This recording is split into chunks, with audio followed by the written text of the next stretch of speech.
Hello everyone, welcome back to my new vlog. Pooja की दुनिया में आप सबका स्वागत है। सबको प्यारी प्यारी गुड मॉर्निंग, सबको राम राम, सबको नमस्कार, सत श्री अकाल। तो आज दिन की शुरुआत हो रही है गर्म पानी से। ये देखिए गर्म पानी कर रही हूँ मैं। तो आप भी उठते ही गर्म पानी पिया करो, उठते ही चाय मत पिया करो। पहले गर्म पानी, फिर कोई फ्रूट या ड्राई फ्रूट और उसके बाद चाय पिया करो। सुबह सुबह चाय मत पिया करो क्योंकि खाली पेट चाय बहुत नुकसान करती है। तो आज आप भी ले लो गर्म पानी और योगा भी ज़रूर करो। तो शुरुआत करते हैं हम आज के दिन की और आज के ब्लॉग की। और एक बार फिर मेरी तरफ से प्यारी प्यारी गुड मॉर्निंग। ने बना दिए खुशी के लिए सैंडविच और इधर चल रहा है हमारा ब्लॉग। और इधर धुल गए हैं कपड़े, एक साथ इतने काम कर देते हैं हम। और ये कवर रखा है ना मशीन ढकने के लिए। और कपड़े सारे धुल गए हैं मेरे, डाल रही हूँ मैं।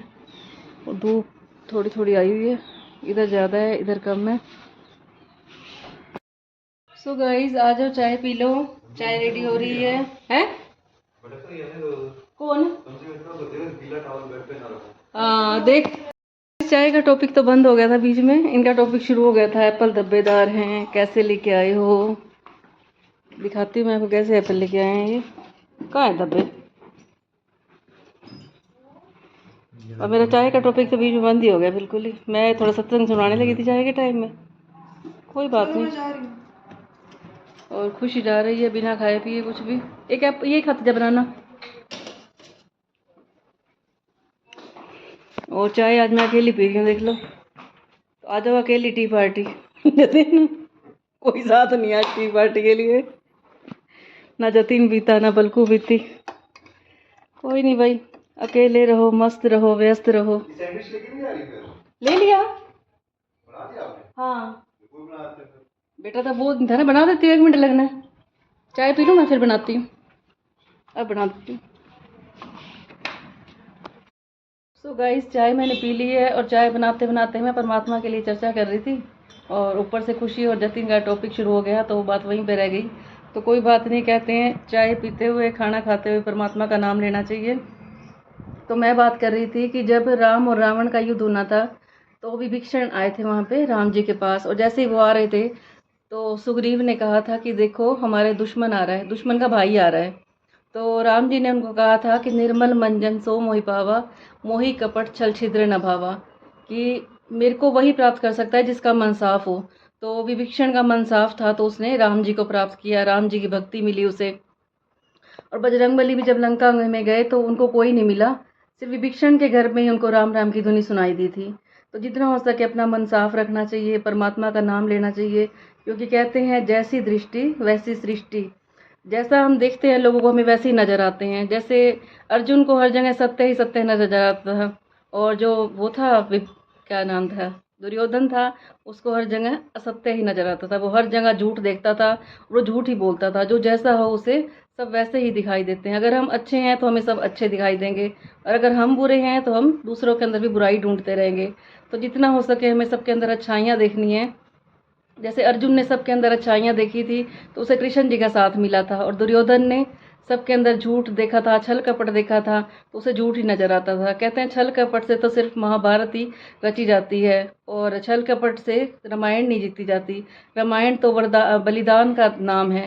कहते हैं जब त्याग शुरू हो जाता है भाई भाई में तो रामायण शुरू हो जाती है। और जब एक भाई का कम खाने लग जाते हैं तो वहाँ पे महाभारत की शुरुआत होती है। तो हमें रामायण की शुरुआत करनी है, महाभारत की शुरुआत नहीं करनी। क्योंकि महाभारत का अंत सबने देखा था और रामायण का अंत भी सबने देखा था। तो गाइस आज मैं बना रही हूँ पनीर की भुर्जी। और इसमें डाले मैंने 2 प्याज, हरी मिर्चें, और ये ले लिया पनीर। सुबह बनाया था मैंने, 2 थैली का पनीर बनाया मैंने ये। और इधर बना दी मैंने कड़ी। ये देखिए घर पे ही दही जमाई थी मैंने और इसकी कड़ी बना ली है।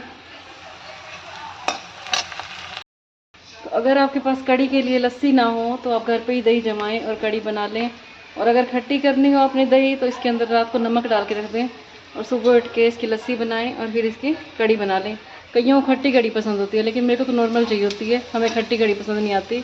कई लोग ऐसे होते हैं जिनको बिल्कुल खट्टी कड़ी चाहिए होती है, तो इसके लिए आप नमक डाल दो रात को दही में और सुबह उठ के खट्टी कड़ी बन जाएगी आपकी। सो गाइस आ जाओ खाना खा लो। और इधर आई बैठी है खुशी भी, खुशी में कवर। और खाने में मैंने बनाई है कड़ी, पनीर की भुर्जी और ये रही चटनी जिसकी रील भेजी थी जतिन ने मेरे पास। ताज़ा मक्खन बनाया मैंने, और साथ में है कड़ी चावल भी। और साथ में देखो हम सत्संग सुनते हैं और परकोड़ी सुनते हैं जेठालाल। और तूने क्या चला रखा है? सबकी अलग अलग चॉइस भाई। आज जिस जिसने खाना खाना हो। तेल थोड़ा कम रह गया। सो गाइस मैं तेल बहुत कम डालती हूँ। ये देखो, ये देखिए, इसमें एक और सब्जी बन सकती है गाइस। दिखा ना, ये देखिए। ओह, तो बताना इतने तेल में कौन एक सब्जी बनाता है। ये देखिए गाइस, ये एक कटोरी में से निकला। सो गाइस ये तेल में मलाई टिंडे का था जो मैंने कल टिंडे वाली सब्जी बनाई थी ना।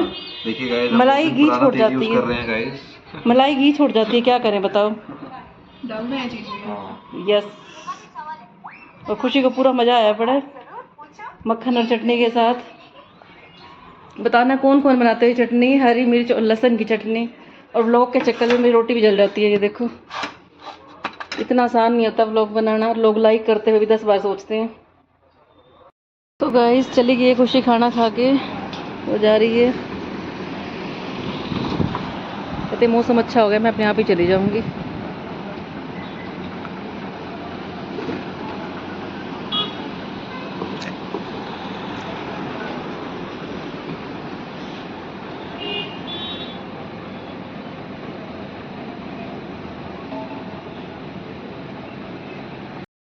सो गाइस हो गई हूँ मैं रेडी एकेडमी में जाने के लिए। और मैंने भी एक भजन भी सुनाया है जो आप मेरी शॉर्ट वीडियो में देख सकते हो। और आज हम जाने से पहले हम परमात्मा का थोड़ा नाम ले लेते हैं। तो हम चर्चा करेंगे कैकेयी और राम जी के ऊपर। कहते हैं कि जब राम जी पढ़ाई अपनी पूरी करके आए थे, गुरुकुल से आए थे, तो कैकेयी माता उनको खीर खिला रही होती है। तो राम जी कहते हैं कैकेयी को कि मैया आप मुझे सबसे ज़्यादा प्यार करती हैं।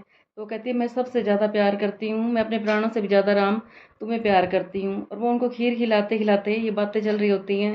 तो राम जी कहते हैं तुम मुझे एक वचन दो। तो वो कहती है कि मैं तुम्हें वचन देती हूँ, बताओ क्या बात है।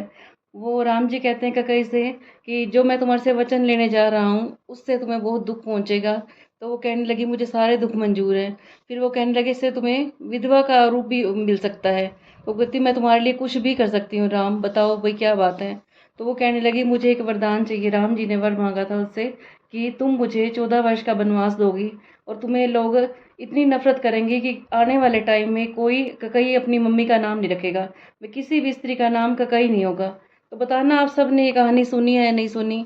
तो फिर कहते हैं कि कैकेयी ने राम जी को वचन दिया था कि ठीक है मैं तुम्हारे लिए कुछ भी कर सकती हूँ, तो मैं तुम्हें ये वचन दूंगी। नाम तो मंथरा का हो गया था लेकिन राम जी ने पहले ही वचन लिया था। तो बताना ये वाली बातें किस किस ने सुनी हुई है, किस किस ने ये वाला प्रसंग सुना हुआ है कि कैकेयी ने पहले ही वचन दिया था राम जी को कि, और राम जी ने ये बात भी कही थी कि आज के बाद कोई भी स्त्री का नाम कैकेयी नहीं रखेंगे, लोग तुम्हारे नाम से इतनी नफरत करने लग जाएंगे। तो वही बात है कि लिखा सब कुछ होता है, बाकी बहाना बन जाता है। सब ने जो जो पार्ट मिला है वही अदा करना है, चाहे वो कैकेयी का था, चाहे वो राम का था, चाहे वो रावण का था। और कहते हैं कि रावण ने भी सीता जी को इसलिए चुराया था क्योंकि उन्होंने यही सोच रखा था कि मेरा वध राम जी के हाथ हो, क्योंकि उसके पास इतनी सिद्धियां थी, वो इतना ज्ञानी था, इतना पंडित था, बड़ा पंडित था, लेकिन फिर भी वो राम जी के हाथों से मरने की प्रार्थना कर रहा था परमात्मा से। तो तभी से उन्होंने सीता जी का हरण किया था, बाकी सब बहाने बन गए। और बताना ये सारी दोनों कहानियाँ किस किस ने सुन रखी हैं। आ गई हूँ मैं खुशी की एकेडमी में और उधर जतिन भी आया हुआ है।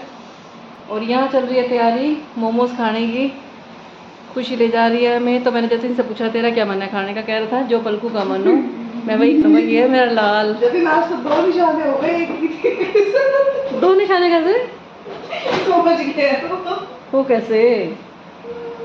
तभी तो मैं बेटे की तारीफ करती हूँ भाई। तू क्यों हंस रही है? मेरे को तो इसका नहीं पता क्यों हंस रही है ये। चलो भाई, आई एम वेरी लकी क्योंकि मेरे दोनों बच्चे ही अच्छे हैं, मेरे बच्चे सबसे अच्छे।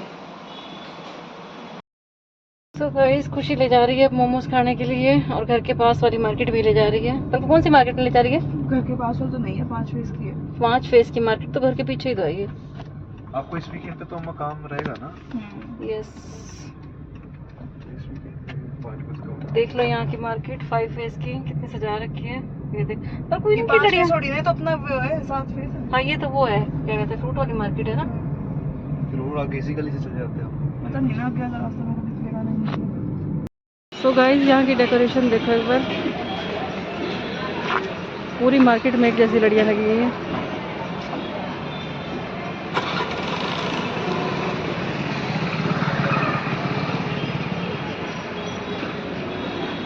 और ये खड़े हैं खुशी हो रही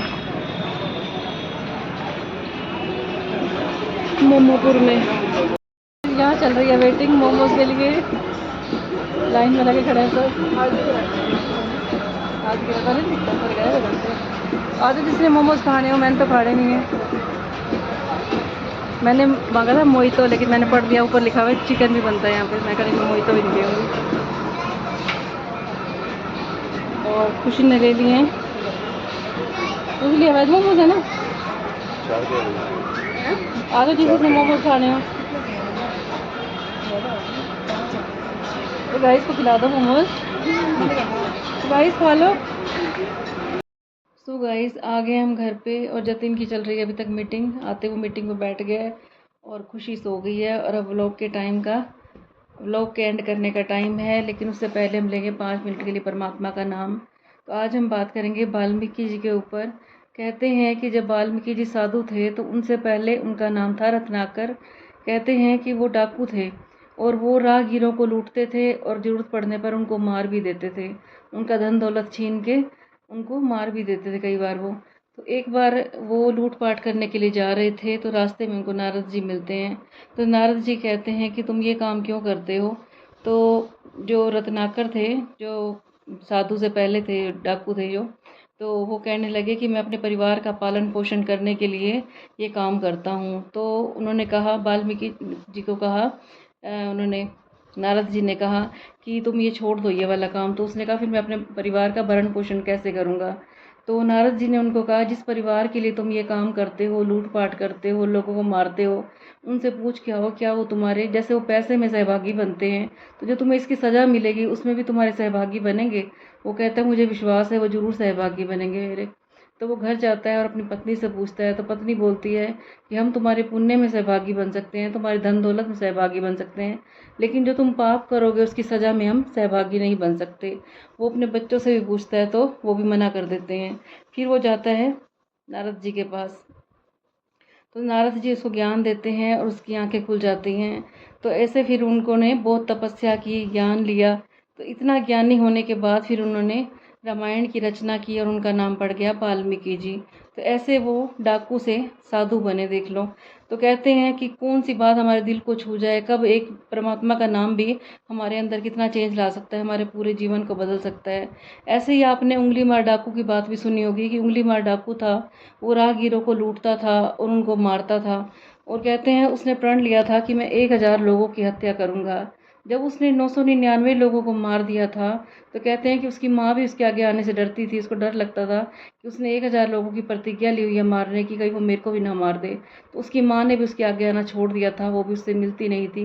तो एक बार जब वो लूटपाट करने के लिए जा रहा था उंगली मार डाकू, तो उसको रास्ते में बुद्धा जी मिलते हैं, जिनका नाम सिद्धार्थ होता है पहले।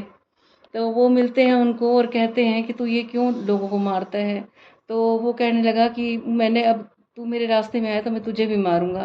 वो बुद्धा जी को भी ये बात करता है, लेकिन वो उनको ज्ञान देते हैं उंगली मार डाकू को। तो फिर उसकी आंखें खुल जाती हैं। वो ज्ञान इस तरह से देते हैं, कहते हैं सामने पेड़ लगा हुआ है उसकी एक टहनी तोड़ के लेके आओ। तो वो टहनी तोड़ के लाता है। फिर बुद्धा जी कहते हैं ऐसे करो, मैं मरने के लिए तैयार हूँ तुम्हारे हाथों से, अब जो तुमने टहनी तोड़ी है पहले इस टहनी को जोड़ के दिखाओ। तो वो कहता है अब तो ये टूट गई है तो अब ये कैसे जुड़ेगी। तो सिद्धार्थ जी उसको कहते हैं कि जब तुम इसको जोड़ नहीं सकते तो तुम्हें तोड़ने का क्या हक है।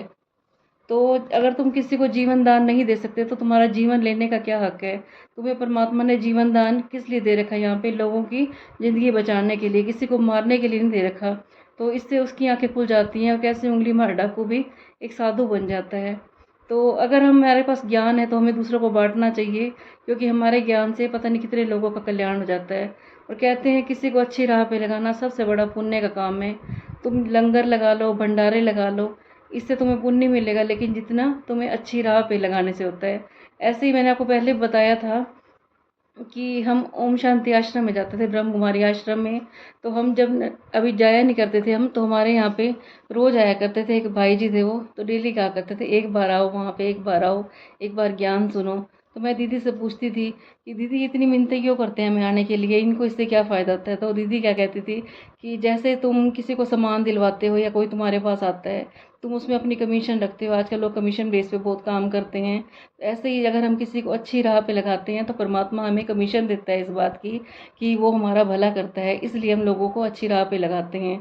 तो जितना हो सके लोगों को अच्छी राह पे लगाओ, बुरी राह दिखाने वाली तो दुनिया बैठी है। कहते हैं कि अ, चोर को भी कोई अच्छा रास्ता दिखा दे तो चोरी छोड़ देता है, शराबी को कोई अच्छा रास्ता दिखा दे तो शराब पीनी छोड़ देता है। तो जितना हो सके लोगों का भला करें, उनको अच्छी राह दिखाएं। नहीं तो संगत से बहुत फ़र्क पड़ता है। कहते हैं एक बच्चे को अच्छी संगत मिल जाए तो वो बहुत बड़ा इंसान बन जाता है, और बुरी संगत मिल जाए तो बुरी लाइन पे चल पड़ता है। तो संगत का बहुत असर पड़ता है। कहते हैं जैसी संगत वैसी रंगत, जैसा हम संग करेंगे वैसा हमारे ऊपर रंग लगेगा। तो जितना हो सके हम अच्छी राह पे चलना है और दूसरों को भी अच्छी राह पे चलाना है। पुण्य का काम है ये बहुत ज़्यादा। इतना फल तुम्हें भंडारे लगाने से नहीं मिलेगा जितना किसी को अच्छी राह पे लगाने से मिलेगा। तो इसी के साथ मैं आज के व्लॉग का यहीं पे एंड करती हूँ, और फिर से मैं क्षमा मांगती हूँ, मेरे से कोई गलती हो गई है तो मुझे माफ़ करना। और आज शायद मैं सही बोल भी नहीं पाई क्योंकि मेरे सिर में दर्द हो रही है, मैंने आते ही गोली भी खाई है। तो मिलेंगे हम आपको नेक्स्ट व्लॉग में, और फिर से मैं एक बार और माफ़ी मांगती हूँ आपसे कोई गलती हो गई हो तो सबसे। और सबको गुड नाइट, सबको शुभ रात्रि बोलती हूँ, सबको नमस्कार। और मिलेंगे हम आपको नेक्स्ट व्लॉग में। आपका दिन भी अच्छा जाए और आपकी रात भी अच्छी जाए। मेरी तबीयत इतनी ख़राब हो रही है कि मैं कंफ्यूज हो रही हूँ। तो मिलेंगे हम आपको कल नेक्स्ट व्लॉग में। सबको गुड नाइट, परमात्मा की कृपा ऐसी आपके ऊपर बनी रहे, आपका दिन भी अच्छा हो और आपकी रात भी अच्छी हो। सबको राम राम।